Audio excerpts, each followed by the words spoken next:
தீபாவளினா பளிச்சுன்னு ஞாபகத்துக்கு வர்றது பட்டு, பட்டாசு, பலகாரம். பலகாரம்னா ஞாபகத்துக்கு வர்றது மந்த்ரா கடலை எண்ணெய். அபார ருசி, ஆரோக்கியமான உடல் நலம். தீபாவளி அன்னைக்கு மட்டும் இல்ல, என்னைக்குமே கிச்சன்ல இருக்க வேண்டியது மந்த்ரா கடலை எண்ணெய் தான். தினமல நேயர்களுக்கு வணக்கம். வணக்கம். ஸ்டிக்கர் ஒட்டிய பழக்கப்பட்டு போன திமுக மத்திய அரசு கொடுத்த மத்திய அரசின் திட்டங்களுக்கு மீண்டும் ஸ்டிக்கர் ஒட்டுகிறது என்று கடுமையாக சாடி இருக்கிறது தமிழக பாஜக. விவரங்களை பார்க்கலாம். நகராட்சி பணி நியமனத்துல முறைகேடு நடந்திருக்கு. ஒரு தலைக்கு ஒரு வேலைக்கு 35 லட்சம் ரூபாய்னு ஏலம் இருக்கிறதாகவும் செய்திகள் சொல்றாங்க. அப்படியெல்லாம் எதுவுமே நடக்கல, நமக்கு களங்கம் கற்பிக்கிறாங்க அப்படின்னு அமைச்சர் மறுக்க. அப்படியெல்லாம் இல்ல, ஆதாரம் இருக்கு அப்படின்னு காட்டியிருக்குது இடி. சென்னையை சுற்றி உள்ள ஏரிகளில் அளவுக்கு அதிகமாக அந்த விதிகளுக்கு முரண்பாடாக நீர் தற்பொழுது இருப்பு இருக்கிறது. இது பேராபத்தை விளைவிக்கும் என்ற அதிர்ச்சி ரிப்போர்ட். விவரங்களை பார்க்கலாம்.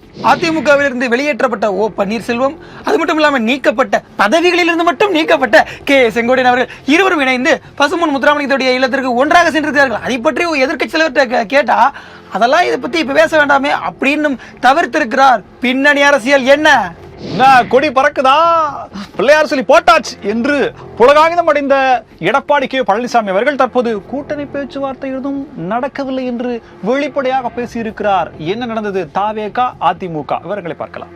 கொட்டு மலையிலும் அடங்க மறுத்து அத்துமீறிய சிங்களாக சீரிய சிறுத்தையின் ஒரு முழக்கத்தை இப்ப பார்க்க போறோம். விடுதலை சிறுத்தைகளுடைய ஒரு நபர் கொட்டு மலையில கூட யாருக்கும் தயங்காம அரசு அதிகாரிக்கு மிரட்டல் விடுத்திருக்கிறார்.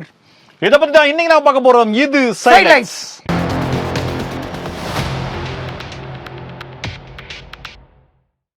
பாக்ஸ்கான் 14,000 கோடி முதலீடு. இல்ல 15,000 கோடியா எவ்வளவோ 1,40,000 கோடியா? சொல்றது நம்ம தப்பா சொல்லிடக்கூடாதுல்ல. அந்த முதலீடு சொன்னோம், அதுலயும் நீங்க கட்டைய போட்டீங்க. சரி, இந்த ராம்சார் நிலத்துல 2,000 கோடி ரூபாய்க்கு முதலீடு, அந்த வீடு கட்டுறாங்க அப்படின்னு சொன்னா அந்த திட்டத்தையே வரவிடாம இயக்கம் சதுப்பு எல்லாம் முதலீடு தானங்க. என்னன்னு தெரியும்ல, ராம் தானே நீங்க உங்களுக்கு தெரியும். சரி விடுங்க, அதுக்கும் கட்டையா போட்டீங்க. சரி, இப்ப பாத்தீங்கன்னா மத்திய அரசு திட்டத்தை கொடுத்திருக்கு. அதாவது என்னன்னா மின்னணு உதிரி பாகங்களை தயாரிக்கிறதுக்காக ஒரு திட்டம் கொடுத்திருக்கு. சரி, இதுக்காவது நம்ம ஸ்டிக்கரை ஒட்டி அப்படியே நம்மளுடைய இருப்பை காட்டிக்கலாம் அப்படின்னு சொல்லி பார்த்தா இதுக்கு தமிழக பாஜக கொடி பிடிச்சிருக்கு, தடுப்பை போட்டிருக்கு. போனா நான் என்னதான் பண்றது? இல்ல இது கொண்டு வரலையா அப்படின்னா மத்திய அரசு ஒரு 7 திட்டங்கள்ல 5 திட்டங்களை 5 அந்த உற்பத்தி திறனை தமிழகத்துக்கு கொடுத்திருக்கு. 5,000 கோடி அளவிற்கான முதலீடுன்றது. இது அப்படியே வேலை வாய்ப்புகளாகவும் தமிழகத்தினுடைய பொருளாதார வளர்ச்சி அப்படின்ற மாதிரி எல்லாம் போகும் இல்லையா? இதை ஒன்றிய பாஜக பாசிச பாஜக அரசு அப்படிலாம் சொல்லுவாங்களே. ஆமா, இப்ப அதெல்லாம் அவன் கொடுத்துருக்காங்க. அதுதான் குறைந்தபட்சம் அதை சொல்லாம இல்ல ஒன்றிய பாஜக அரசு திட்டங்கள் எதுவும் சொல்லாம நீங்க கடந்து கூட போயிருக்கலாம். ஆனா இது எங்களோட திட்டம், நாங்க தான் தொழில முன்னணி இருக்குன்னு சொல்லி டிஆர்வி ராஜா மறுபடியும் ஸ்டிக்கர் ஒட்டிருக்காரு. பாத்தீங்களா? வண்டி யார் வண்டி ஆனாலும் இருக்கலாம், ஆனா ஸ்டிக்கர் நம்ம ஸ்டிக்கரா தான் இருக்கணும். ஒட்டுப்பா ஸ்டிக்கர் அப்படி சொல்லி ஒட்டிட்டாங்க. எங்க கிட்ட ஸ்டிக்கர் மட்டும் தான் இருக்கு. ஸ்டிக்கர் விட ஒட்டப்படும். ஸ்டிக்கர் விட ஒட்டப்படும். நல்ல ஸ்டிக்கர் விட ஒட்டப்படும். இந்த மாதிரி ஸ்டிக்கர் மட்டும் தான் ஒட்டுறாங்க. அதுக்கு நீங்க கட்டைய போட்டீங்கன்னா நாங்க 5 வருஷமா என்ன பண்ணீங்கன்னு கேட்டா நாங்க என்னங்க சொல்றது? ஸ்டிக்கர் ஒட்ட சொல்ல முடியுமா? இதுக்கெல்லாம் ஸ்டிக்கர் ஒட்டணும், எப்படி எல்லாம் ஸ்டிக்கர் ஒட்டணும் நாங்க சொல்லுவோம். அது ஊர்ல எங்கெங்கெல்லாம் எல்லா இடத்துக்கும் போய் பாரு தம்பி, அண்ணன் ஸ்டிக்கர் தான் எல்லா இடத்துலயும் இருக்கும். அண்ணன் வண்டி தான் எல்லாமே, அண்ணன் வண்டி தான் எடுத்துக்க அப்படின்னு சொல்லி. இது தொழில்துறை அல்ல, ஸ்டிக்கர் துறை. அதனுடைய அமைச்சர் ஐயா டிஆர் பாலருடைய தவப்புதல்வர் டிஆர்பி ராஜா அவர்கள் அமைச்சரவையாக திடுதிப்புன்னு ஆனவர். இப்போ எல்லா இடத்துலயும் ஸ்டிக்கரை ஒட்டி எப்படியாவது நம்ம அப்பா கிட்ட நல்ல பேர் வாங்குறோம்னு பாக்குறாரு. அவர் அடிக்கிற பால் எல்லாமே பவுலர் கிட்ட கூட போக மாட்டேங்குது. அப்பாவே நல்ல பேர் வாங்கணும் ரொம்ப நாள் ஆசைப்படுறாரு, நடக்க மாட்டேங்குதே. யாருகிட்ட நல்ல பேர் வாங்கணும்னு? மக்கள் கிட்ட. இதெல்லாம் முடியுமா? நேத்து சுத்தலாம் பாத்தீங்களா கம்பு அப்படி ஷாலின் கம்பு சுத்துறாரு. ஸ்டாலின் அவர்கள் ஷாலின் கம்பு சுத்துற மாதிரி இருக்கா? சரி, சிறை சென்ற செம்மல் செந்தில் பாலாஜி அவர்களுக்கே சவால் விடும் வகையில ஒரு சம்பவம் நிகழ்ந்திருக்கு. அல்ல சரித்திரமே நிகழ்ந்திருக்கு என்று சொல்ல வண்ணம் ஒரு நடந்திருக்குது. எல்லாத்துக்கும் தெரியும், நகராட்சி பணிகளை நடந்த அந்த பணி நியமன முறைகேட்டுல எவ்வளவு 12th எக்ஸாம்ல கேட்பாங்க. 10 ரூபாய் என்றால் உங்கள் நினைவுக்கு வருவது option A Senthil Balaji, option B KN Nehru, option C TASMAC, option D Gandhi தாத்தா. ஆமா, எனக்கு வந்து இதெல்லாம் வந்து சிவாஜி படத்துலயும் அயன் படத்துலயும் ஒரு படத்துல வந்து ஹவாலா கரன்சி மாத்துறதுக்கு, இன்னொரு படத்துல பாத்தீங்கன்னா டைமண்ட் மாத்துறதுக்கு, இதுலயும் அதே மாதிரி ஹவாலாவா முக்காபுலாவா அதனது ஹவாலா தானே. அதான் அதுக்கு எதுக்கு 10 ரூபா நோட்டா வாங்குறீங்க? அமெரிக்க டாலரா வாங்கியிருக்கலாமே. அந்த கரன்சில வந்து கோட் இருக்கும், அதை மேட்ச் பண்ணி ஓகே இவர்கிட்ட கொடுத்துடலாம் அப்படின்னு சொல்லி கொடுக்குறது. ஹேண்ட் ஓவர் பண்ண வேண்டிய ஆள் யாரும் தெரியும்ல, அடையாளத்துக்காக அப்படி வச்சு. சூர்யா ஒரு படத்துல போய் டைமண்ட் எடுத்து வர அப்படியே எடுத்து வச்சு பார்த்தோன்னா அங்கிருந்து எடுத்து வருவாரு. அந்த மாதிரி பண்ணிருக்காங்க, அந்த மாதிரி பண்ணிருப்பாங்க போல. இப்ப என்னன்னா அதுல ஐயா கே சொல்லியிருக்காரு, அப்படியெல்லாம் எங்களுக்கு எந்த சம்பந்தமும் கிடையாது, நாங்கள் நேர்மையானவர்கள், இதை வந்து அண்ணா பல்கலைக்கழகம் வேர்ல்டு ரெப்யூட்டட் ஒரு இன்ஸ்டிடியூஷன் நடத்தி இருக்கக்கூடிய தேர்வு, அதெல்லாம் எந்த முறையும் நடக்கல அப்படின்னு சொல்லியிருக்காரு தெரியுமா. ஈடி 600 பக்க விளக்கத்தை கொடுத்துருக்கு, 200 பக்கம் பிளஸ் கடிதம் இதெல்லாம் கொடுத்துருக்காங்க. இதுல வந்து ஆ முதல் அக்கு வரை அதுக்கான பாயிண்ட்ஸும் கொடுத்துருக்காங்க. அவங்க கேக்குறதெல்லாம் நீ எஃப்ஐஆர் மட்டும் போடு தம்பி, சுலுக்கு எடுக்கிறதெல்லாம் நாங்க பாத்துக்கிறோம். ஏன்னா ஸ்டேட் எஃப்ஐஆர் போடாம நாங்க உள்ள வர முடியாது பாரு, நீ போட்டுன்னு புள்ளி வச்சுனா நாங்க கோலம் போட்டுருவோம் அப்படின்னு சொல்லிட்டு. இப்ப எனக்கு தெரிஞ்சு இதை மறுக்கிற, அதாவது அவங்க 19 அதெல்லாம் ஒண்ணுமே நடக்கல. அதிமுக ஆட்சியில் பின்பற்றப்பட்ட கிரைட்டீரியாவை பின்பற்றி தான் இது நடந்திருக்கிறது.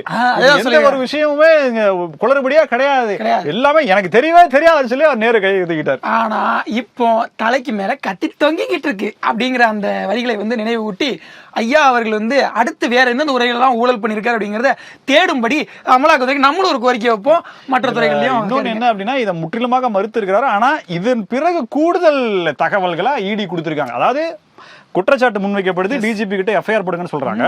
KN நேரு அவர்கள் சம்பந்தப்பட்ட துறை அமைச்சர் மறுக்கிறார், அப்படிலாம் நடக்கலன்னு. இடி இல்ல இருக்குன்னு சொல்லி இன்னும் கூடுதல் ஆதாரங்கள் கொடுக்குறாரு. ஐயா நீங்க மறுக்க எல்லாமே மறுக்க வந்துடும் போல இருக்குதுன்னு சொல்லிட்டு. சோ ஒருவேளை எஃப்ஐஆர் போடப்படவில்லை என்றால் நீதிமன்றம் செல்லுமா ஈடி என்றாங்க. இதுவரைக்கும் ஈடி எப்படி செயல்பட்டது அப்படிங்கறத ஒரு கவசமா வச்சு இவங்க அதுக்குள்ள போய் ஒளிஞ்சுக்கிறாங்க. என்ன அப்படின்னா ஈடி வந்து ஒரு அச்சுறுத்தலுக்காகவும் தன்னுடைய அதிகார துஷ்பிரயோகத்துக்காகவும் பயன்படுத்தப்பட்டது அப்படின்ற மாதிரி மறைமுகமான ஒரு குற்றச்சாட்டை முன்வைக்கிறாங்க. சோ இதுக்குள்ள போய் இவங்க ஒளிஞ்சுக்கிறது இல்ல, நீதிமன்றத்தில் இந்த சாட்சியங்கள் இந்த தரவுகள் எல்லாம் கொடுக்கும்போது எஃப்ஐஆர் அப்படின்னு அவங்களே சொல்லிடுவாங்க. ரெண்டாவது இதுல ஒரு வேடிக்கை என்னன்னா, வங்கி மோசடிக்காகத்தான் அவங்க ரைடுக்கு போனாங்க. அந்த வங்கி மோசடியை நீதிமன்றம் ரத்து பண்ணிருச்சு. ஆனா பாருங்களேன், போன இடத்துல கிடைச்சதை வச்சு ஐயா நாங்க குண்டூசி தான் காரணம் தேட போனாங்கயா, அங்க பாத்தீங்கன்னா பெரிய கடப்பார ஒண்ணு மாட்டிக்கிச்சுங்கயா அப்படின்ட்டு தூக்கிட்டு வந்து வாங்களா புடிச்சிட்டாங்க, பொழக்க போறாங்கன்னு நினைக்கிறோம். பார்க்கலாம். இதுல இன்னொரு தகவல் என்ன அப்படின்னா, நம்ம இப்ப வந்து KN நேரு அவர்களை பத்தி பேசிட்டு இருக்கோம். ஆமா, ஏவாவேலு அடுத்த லைன்ல இருக்கார், டோக்கன் நம்பர் 1ல இருக்காராமா. அவர் அடுத்ததாக அந்த லிஸ்டில் இணைவார் என்று அதற்குரிய தகவல்கள். சரித்திர நாயகர்களை திமுக அரசு நமக்கு கொடுத்து கொண்டிருக்கிறது இந்த இடத்துல நோட் பண்ணி வச்சுக்கோங்க. எந்த கொம்பனாலும் குறை சொல்ல முடியாத ஆட்சி இரும்பு கரம், தமிழ்நாட்டை தலைவனியை விடமாட்டோம். சென்னைக்கு குடிநீர் வழங்கக்கூடிய ஏரிகள், சுற்றி இருக்கக்கூடிய ஏரி புழல், செம்பரம்பாக்கம், இன்னும் பல ஏரிகள், கடலூர்ல வீராணமேரில இருந்து எல்லாம் வருது. இப்ப என்ன அப்படின்னா இதுக்கு வந்து நார்ம்ஸ் இருக்கு. என்ன அப்படின்னா வடகிழக்கு மற்றும் அந்த பருவமழை காலங்கள்ல நீர் அதிகமாக வரும்போது ஏரிகள்ல எவ்வளவு நீரை தேக்கி வைக்கணும் அப்படிங்கறத நீர்வளத்துறையும் பொதுப்பணித்துறையும் ஒருங்கிணைஞ்சு அந்த அந்த விஷயத்தை வந்து ரொம்ப ஜாக்கிரதையா பின்பற்றணும். 2015 எவ்வளவு பெரிய செம்பரம்பாக்கம் ஏரியில இருந்து நீரை திறந்து விட்டு ஒரு பெரிய டிசாஸ்டர், மேன்மேட் டிசாஸ்டர் ஆச்சு அப்படிங்கறது எல்லாருக்குமே தெரியும். இப்போ இருக்கக்கூடிய ஏரிகளுடைய கொள்ளளவு, அதுல இருக்கக்கூடிய நீரின் அளவு அப்படிங்கிறது ஆல்மோஸ்ட் ஃபுல் அப்படிங்கிறது இருக்கு. ஆனா பருவ மழை அப்படிங்கிறது டிசம்பர் வரைக்கும் சென்னையினுடைய சுற்று வட்டாரத்துல பெய்யும். இன்னும் 2 மாசம் இருக்குன்னு சொல்றாரு. இப்ப என்னன்னா இனி அடுத்து வரும் காலங்கள்ல மழை வருது அப்படின்னா அந்த தண்ணீர் என்ன ஆகும்? இன்னும் நீர்பிடிப்பு பகுதிகளில் மழை பெய்யும் போது அந்த தண்ணீரும் திறந்தே விட்டே ஆக வேண்டும்ன்ற சூழ்நிலை வரும்போது, ஏற்கனவே மழை இங்க பெஞ்சிட்டு இருக்கு, இன்னும் அதுல இருந்து திறந்து விடும்போது டிசாஸ்டர் வருவதற்கான வாய்ப்புகள் இருக்கா? ஏன் நான் இவ்வளவு டீட்டெயிலா சொல்றேன்னா, இந்த ஒருங்கிணைப்பு அப்படிங்கிறதும் பெரிய பேராபத்து ஏற்படுவதற்கான வாய்ப்பு இருக்குன்றபடியே உணராம கோஆர்டினேஷன் இல்லாம அரசு அதிகாரிகள் செயல்படுகிறாம் மெத்தனமாக அப்படின்ற மாதிரி குற்றச்சாட்டு. காலகட்டத்தில் வந்து ஏரிகளின் நகரம் என்று சொல்லப்பட்ட சென்னை இன்றைக்கு ஏரியாக்களின் நகரமாகத்தான் இருக்குது. ஏரியெல்லாம் இல்லை. ஸோ நீர்பிடிப்பு பகுதிகள், நீர்நிலைகள் போதுமான அளவில் இல்லை. அது மட்டும் இல்லாமல் ஆக்கிரமிச்சு இந்த போலீஸ் ஸ்டேஷன் கட்டடத்துல இருந்து கோர்ட் வரைக்கும் எல்லாத்தையும் கட்டிட்டாங்க, வளாகம் வரைக்கும் கட்டி வச்சிருக்காங்க. இப்போ என்னன்னா இவங்க சொல்றத அவங்க கேட்க மாட்டேங்குது. யார்? நீர்வளத்துறை சொல்றத பொதுப்பணித்துறை கேட்க மாட்டேங்குது. பொதுப்பணித்துறை அழுத்தம் நீர்வளத்துறைக்கு இருக்குன்ற குற்றச்சாட்டு மறைமுகமாக சொல்லப்படுது. உண்மையில் என்ன நடக்குதுன்றது தெரியல. வர்ற தண்ணியை பூரா ஏரியில் தேக்கி வச்சு முழுசா இப்போ வந்து ஃபுல் பண்ணிட்டாங்க. மீண்டும் மழை பெய்தால் அதை திறந்து விட்டால் அது போறதற்கான வாய்க்கால்கள் மற்றும் அந்த வெள்ளம் எங்க போகும் அப்படிங்கறத கேள்வியாக இருக்கு. என்னமோ இந்த துறை சொல்லதான் அந்த துறை கேட்க மாட்டேங்குது அப்படிங்கறதெல்லாம் விட்டுருங்க. நீர் யார் சொன்னாலும் கேட்காது. அதுதான் இப்ப என்னன்னா இந்த மாதிரியான காலங்கள் இப்ப மழை நின்றுச்சு இல்லைங்களா, புயல் வந்துருச்சு இல்லைங்களா, இப்போ வந்து என்னன்னா ஒரு குறிப்பிட்ட அளவு ஒரு டிஎம்சி அளவுக்கான காலி இடத்தை வேக்கண்டான அந்த கெபாசிட்டியை வச்சிருக்கணும்னு சொல்லி நாம்ஸ்ல இருக்கு. எல்லா ஏரிகளையுமே எவ்வளவு மெயின்டைன் பண்ணணும், எந்த காலத்துல எவ்வளவு நீரை வைக்கணும் அப்படிங்கிறது நீர்வளத்துறை அதிகாரிகளுக்கு தெளிவாக தெரியும். ஆனா பொதுப்பணித்துறை அதிகாரிகள் இதுக்கு வந்து அப்ஜெக்ட் பண்றாங்க சொல்லப்படுகிறது. நெல்ல முளைக்க விட்டவங்க இந்த நீர் விஷயத்தையாவது கொஞ்சம் கவனிங்க, அப்புறம் ஏதாவது அசம்பாவிதம் நடந்துற போதியா. ஏற்கனவே இங்க வந்து தமிழக மக்கள் சொல்லனா துயரத்துல இருக்காங்க. இதுல இந்த தண்ணி வேறனா சத்தியமா சொல்றேன் யாராலும் காப்பாற்ற முடியாது. தாங்காது தமிழ்நாடு, ஜாக்கிரதை. தெய்வ திருமகன் ஐயா பசும்பொன் முத்துராமலிங்க தேவருடைய தேவர் ஜெயந்தி இன்றைக்கு அவருடைய உடல் வந்து நல்லடக்கம் செய்யப்பட்ட, அதாவது சித்தர் முறைப்படி வாழ்ந்தவர்ங்கிறதுனால அந்த உட்கார்ந்த நிலையில தான் அடக்கம் செய்யப்பட்டார். அந்த இடத்துக்கு எல்லாரும் போயிட்டு மாலை மரியாதை செலுத்திட்டு வர்றது வழக்கம். ரெண்டாவது, தமிழக அரசியல்ல அந்த கம்யூனிட்டியோடைய ஓட்டு வேணும்னா அதை செஞ்சுதான் ஆகணும், வேற வழி கிடையாது. அதனால இன்றைக்கு கே செங்கோட்டையன் அவர்களும் ஐயா ஓ பன்னீர்செல்வம் அவர்களும் 2 பேருமே சேர்ந்து ஒரே கார்ல, சிபி ராதாகிருஷ்ணன் போனாரு, முதலமைச்சர் போனாரு, எதிர்கட்சி தலைவர் போனாரு, வைகோ போனாரு, ஸ்ரீதர் வாண்டையார் போய் அங்க டபக்குன்னு ஒரு அடியை விட்டாரு. முக்கியமான இடத்துல அப்படிப்பட்ட ஒரு வேலையை பார்த்திருக்காரு. இதெல்லாம் விட்டு யார சொல்றாங்க பாத்தீங்களா? ஆமா, ஐயா ஓ பன்னீர்செல்வம் அவர்களும் கே செங்கோட்டையன் அவர்களும் போறாரு. இதுல போகும்போது அம்மா மக்கள் முன்னேற்ற கழகம் அதெல்லாம் போவாங்க. செங்கோட்டையன் அவர்கள்ட்ட கேட்டாங்க, சார் உங்களை நீக்கினா என்ன சார் பண்ணுவீங்க அப்படின்னு. நீக்கினா சந்தோஷம் அப்படின்னு சொல்லிட்டு போயிட்டாரு. நடுவில் செங்கோட்டையன் அவர்களும் ஓபன் என்ன பேசியிருப்பாங்க, மீண்டும் அதிமுகவில் இணைய திட்டமா, அவங்க அதிமுகவை ஒருங்கிணைக்க திட்டமா, அப்படி பண்ண போறாங்களா இப்படி பண்ண போறாங்க அப்படின்னு பல கேள்விகளை எழுப்பி 3 பேர் சேர்ந்து பிரஸ் மீட்டே கொடுத்துட்டாங்க. ரெண்டாவது, திறந்த வேன்ல ஓபிஎஸும் செங்கோட்டையன் அவர்களும் வரக்கூடிய விஷயங்கள். இதே அதிமுக என்ன சொல்றாங்க அப்படின்னா, செங்கோட்டையன் அடிப்படை உறுப்பினர் உள்ளிட்ட அனைத்து பொறுப்புகளில் இருந்தும் நீக்கம் அப்படின்ற மாதிரியான தகவல் வந்து கொண்டிருக்கிறது. இன்னும் அதெல்லாம் வரல. ஸோ இதற்கு இடையில இந்த அதாவது அந்த புண்ணிய இடத்துல ஒரு மீட்டிங் போட்டு ஒரு மாதிரியான கூட்டணியா அப்படின்ற மாதிரியான தகவல்கள்லாம் வந்து கொண்டிருக்கு. எடப்பாடி கே பழனிசாமியை வீழ்த்தும் முறை ஓய மாட்டேன்னு சொல்லி டிடிவி தினகரன் அவர்கள் பொங்கி எழுந்து சொல்றாரு. எடப்பாடி அவர்கள்ட்ட இதை பத்தி கேட்கும் போது, அதை பத்திலாம் எனக்கு தெரியாதுங்க, நான் அதை பத்திலாம் கேட்க மாட்டேன், அது வந்தா தெரியும் அப்படின்னு சொல்லிட்டு அதை ரொம்ப நாசுக்கா கடந்து போறாரு.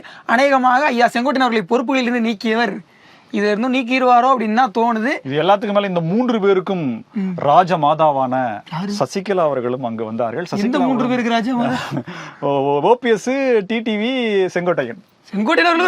என்ன அப்படி இருந்து அந்த ராஜமாதாவோடையும் பேசி இருக்கிறார்கள். என்ன பேசினார்கள் என்றதும் தகவல் வந்து கொண்டிருக்கு.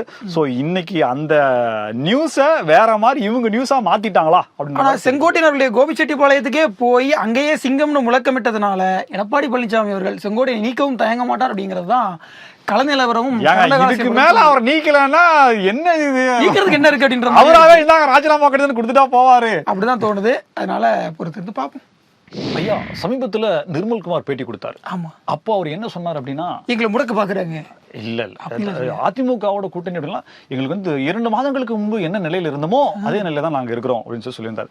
இது என்னையா தங்க நிலவரம் ஐயா, ஒரு மாசத்துக்கு முன்னாடி நிலைமையிலே இருந்திருக்கலாமே அப்படின்னு சொல்லாமே அப்படின்னு அவர் சொன்ன உடனே உடனே எடப்பாடி கே பழனிசாமி சொல்றாரு, ஐயா என்னையா கொடி பறக்குதுன்னு சொன்னீங்க, பிள்ளையார் சொல்லி போட்டாச்சுன்னு சொன்னீங்க, சந்தோஷப்பட்டு முகமெல்லாம் சிரிப்பா பூரிப்பா சொன்னீங்களே ஐயா, இப்படி சொல்லிட்டாங்களே அப்படின்னா. இன்பதுரை வர தொலைக்காட்சி வார்த்தை சொன்னாரு, அசுரனுக்கு பயந்து மடியில ஏற்றி வச்சுக்கிட்டு அந்த குழந்தையா அப்படின்னு சொல்லி குழந்தையாக எல்லாம் தாவேகா சொன்னாரு.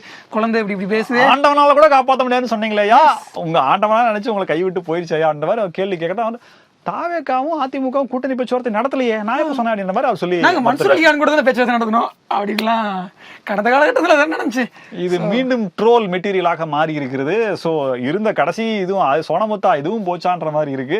இதுல வேற தாவேகாவுக்கு அவ்வளோ % இவ்வளோ % சொல்லி பொருளை கிளப்பி விடுறாங்களா இல்ல உண்மையிலேயேவா அப்படின்றதும் நமக்கு தெரியல. அதாவது நல்ல காய்ச்சிய இரும்பு குழம்பை ஊற்றி அதிமுக எனும் எஃகு கோட்டையை வந்து வலுப்படுத்துவதற்கு கிடைத்த கடைசி வாய்ப்பு விஜயோட நடந்த கூட்டணி தான். அதுவும் கிடைக்காதா அப்படின்ற மாதிரி. ஆனா இந்த எதிர்கட்சி தலைவர் என்னெல்லாம் வந்து டாபிக் எடுத்து திமுக அடிக்கணும்னு எடுக்கிறாரோ, இவர் பால் எடுத்து இப்படி போடுறாரு, இங்க வந்தோடனே விஜய் போய் அவர் படிச்சுட்டு வந்து டப்புன்னு போட்டுறாரு. நம் தந்திரோபாயங்கள் அனைத்தும் தோற்று போகிறது. காரணம் என்னவோ இல்ல, அதாவது என்னன்னா இவர் என்ன எடுக்கிறாரோ அதை அப்படியே அவர் எடுக்கிறாரோ, அவர் பேசுறதா வீரியமா போகுது இந்த மாதிரி இருக்கு. சோ என்ன தாவேகா அதிமுக கூட்டணி இல்லை அப்படிங்கறத இதுவரைக்கும் இல்லை அப்படிங்கறது வெளிப்படையாக இப்போது எல்லோருக்கும் தெரியப்பட்டு விட்டது. சோ இதை வச்சு இனிமேல் டிபேட் விவாதங்கள் இன்னொரு 4 நாள் ஓட்டலாம்னு சொல்லி யாராவது நினைச்சிருந்தீங்கன்னா வாய்ப்பில்லை. அடுத்து 5ஆம் தேதி கூட்டம் போட போறாங்களா தாவேக்கா, அங்க என்ன நடக்க போகுதுன்னு தெரியல. புசியானந்த ஓரம் கட்ட போறாங்கலாம் சொல்லிட்டு இருக்காங்க. அது நடக்குதான்றதை பொறுத்து. புசியானந்த அங்க போய் மாலை போட்டார்ல, ஆமா, எங்க பசும்பொன்னாரு இதுல, இங்க சென்னையில நினைக்கிறேன், சென்னையில தான், சென்னையில இல்ல வேற எங்கேயோ போட்டிருக்காரு. போட்டப்ப என்ன தாவேக்கா வாழ்க தாவேக்கா உடனே மைக் அப்பா எல்லாம் இறங்குங்க அப்படின்றாங்க ஒரே வார்த்தை காவல்துறை. இந்த அசிங்கம் உனக்கு தேவையா? எந்த இடத்துல போய் அரசியல் பேசணும், அது குறிப்பா அந்த பசும்பொன்னார் இடத்துல போயிட்டு அது யாருமே அதை செய்ய மாட்டாங்க. எதுக்கு அது செய்யறீங்க? ஆனா விஜய் எப்பவும் போல வீட்டுல ஒரு படத்துக்கு பூ போட்டு அமைதியா இருந்துட்டாப்ல. சோ அதுதான் அவருடைய வேலை. அரசியல் இத்தனை வருஷமா இருக்கீங்க, அரசியல் எப்படி சொல்லணும்னு தெரியல. பாருங்க நேருக்கு வந்தவரு எப்படி என்ன அரசியல் கட்சியோட ரெஜிஸ்டர் கூட பண்ணல, ஒர்க் ஃப்ரம் ஹோம் பாலிடிக்ஸ் சூப்பரா பண்றாரு. அவரை பார்த்து கத்துங்க. அடங்க மறு அத்து மீறு திமிரி எழு திருப்பி அடி சீரு சீரு சீரு, அவங்களோட வார்த்தையாச்சு. அவரேதான் நாகர்கோயில்ல ஒரு பேக்கரியை வந்து, ஆமா ஒரு பேக்கரி சில விதிமுறைகளை மீறி வந்து செயல்பட்டு இருக்கு அப்படின்னு சொல்லிட்டு அரசு அதிகாரிகள் அதனுடைய மின் இணைப்பை துண்டிக்கிறாங்க. துண்டிக்கும் போது நேர்மையான அதிகாரிகள் பாத்தீங்கன்னா அதனுடைய உரிமையாளர் முகமது இஸ்மாயில் அப்படிங்கிறவரு, என்னது சிறுபான்மையினருக்கு இழைக்கப்பட்ட அநீதியா, சிறுத்தை திரள்வோம், இதற்கான உரிமையை மீட்டெடுப்போம் அப்படின்னு ஒரு சிறுத்தை வந்து சீர ஆரம்பிச்சிருக்கு. அதற்காக கொற்ற மலைன்னு கூட பார்க்காம நடுத்தெருவுல நடு ரோட்ல ஒரு மைக்கை வச்சு கொடையை பிடிக்க வச்சு கத்துன்னு இருக்காப்புல நம்ம சிறுத்தை. அதாவது சீரி இருக்காப்புல. எப்படி சீரி இருக்காப்புலன்னா, அந்த லஞ்ச பேரோட பாரதி சஸ்பெண்ட் ஆவ உடனே நாங்க விட மாட்டோம், சும்மா விட மாட்டோம். கரண்ட கட் பண்ணவரா? ஆமா, கரண்ட கட் பண்ண அந்த பெண் அதிகாரி பாரதியாருடைய பெயரை சொல்லி அநாகரிகமாக நாய பேயெல்லாம் பேசியிருக்காரு இந்த சிறுத்தை. ஆனா அமைச்சர் ரகுபதி பாத்தீங்கன்னா அரசு ஊழியர்கள் ரொம்ப நேர்மையானவர்களுங்க, அவங்க எல்லாம் அப்படிலாம் இல்லைங்க அப்படின்ற மாதிரி பேசியிருக்காரு. அவர் வேற எதுக்கும் சொல்லியிருக்காரு. அதாவது கரண்ட்டை கட் பண்ணிருக்காங்க. கட் பண்ண உடனே நியாயமா என்ன பண்ணணும், லீகல் ஆக்ஷன் எடுத்து கரண்ட்டை வந்து திரும்ப வந்து வாங்கணும். அந்த முறைகேடுகள் ஈபி பேலன்ஸை கட்டினா கட்டாய் கொடுத்துட போறாங்க.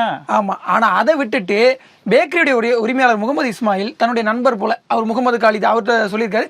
காலித் என்ன பண்ணியிருக்கா அப்படின்னா, நடு ரோட்ல மேடையை போட்டு சிறுத்தையாக சீரி கோவப்பட்டு இதை பேசியிருக்காரு. சனாதனம் சந்தானம் ஏதாவது பேசினாலும் பேசியிருப்பாரு போல. இந்த வேலையெல்லாம் நேற்று ஒரு வீடியோ பார்த்தா அதுல பாத்தீங்கன்னா, நாங்க எல்லாமே அக்யூஸ்ட் தான், எங்க எல்லாத்து பேர்லயுமே கேஸ் இருக்கு, வாங்கணும் கேஸை வாங்கணும் அப்படின்னு சொல்லி இன்னொரு சிறுத்தை பேசியிருந்தது. ஆனா சிறுத்தைகள் வந்து ஏன் இப்படி வந்து ரொம்ப அடாவடியா இருக்காங்க அப்படின்றது நமக்கு புரியவே இல்லை. ஏற்கனவே வந்துட்டு பர்னிச்சர் கடையில் போய் காசு கேட்ட சம்பவத்தெல்லாம் நம்ம பேசியிருந்தோம். இப்போ அடுத்ததாக பேக்கரி டீலிங் எல்லாம் பண்ணியிருக்காங்க. என்னையா டீலிங் இப்படி போயிட்டு இருக்கு அப்படின்ற மாதிரி கவலையா இருக்கு.